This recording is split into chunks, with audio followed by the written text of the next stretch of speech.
I still remember that morning, the one that changed everything. The air smelled of rain, and the world felt quieter than usual, as if it already knew what I was about to learn. I sat by the window, holding my cup of tea, watching the leaves fall in my own front yard, or at least the yard I thought was mine. You see, for most of my life, I believed in love, in family, in sacrifice. I raised my daughter with everything I had, gave her the best education, the best clothes, even when I wore the same old dress for years. Every bruise life gave me, I covered with a smile, because I thought she'd understand one day. But that day never came. Instead, I found whispers behind my back, documents hidden in drawers, and eyes that avoided mine at dinner. Something was changing in her, my own daughter, and I could feel it. I just didn't want to believe it, not until the day she stood in front of me and said those words, "Mom, maybe it's time you move into a nursing home. This house is too big for you now." And just like that, my heart stopped. Before I continue, if this story is gripping you already, please like this video, leave your comment, and subscribe to Revenge Flame. Your support helps me share more stories like this. Stories that remind us how even the quietest hearts can roar when pushed too far. At first, I thought she was just worried about me. I smiled, nodded, and told her I'd think about it. But then I started noticing things. Real estate agents visiting when I wasn't supposed to be home. Bank papers tucked under the kitchen counter. Her husband whispering, "She'll never know. She's too old to understand contracts." That's when I realized she wasn't trying to help me. She was trying to get rid of me. You see, when my husband died, he left me this house, a small 2-story home we built brick by brick. It was my whole world.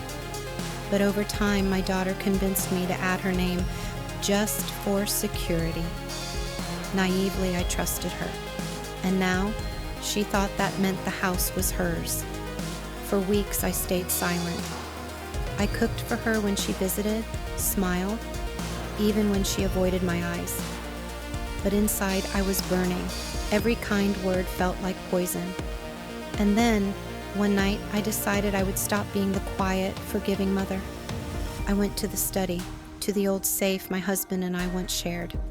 There, among the fading papers, I found what I needed, the original deed.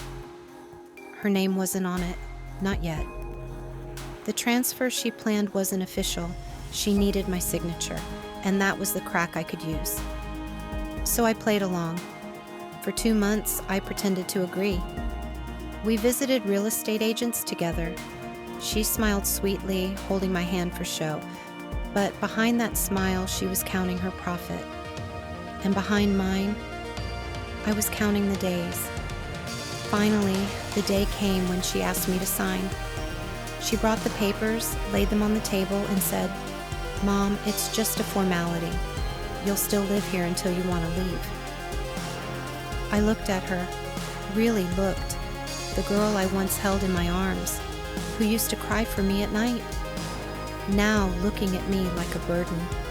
So I signed, but not the way she thought. While she was gone one afternoon, I met with my own lawyer, someone who'd known my husband and me for decades. We arranged everything. 2 weeks later, while my daughter was dreaming of her new life, I sold the house, completely, to a young couple who promised to preserve it and paid me directly.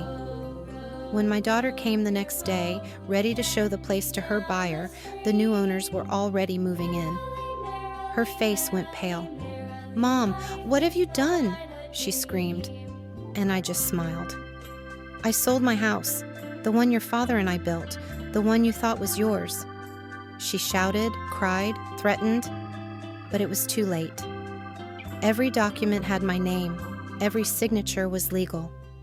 That day, I packed my suitcase, took my savings, and moved into a small, cozy cottage by the sea. It wasn't big, but it was peaceful. And most importantly, it was mine. For weeks, she tried calling. I didn't answer. Sometimes I'd sit by the window, listening to the waves, and wonder how a heart can love someone so deeply and still let them go. Maybe revenge isn't always about hurting someone. Sometimes it's just about taking back what's rightfully yours. Your dignity, your peace, your power. They say karma takes time, but I think karma waits for the right moment.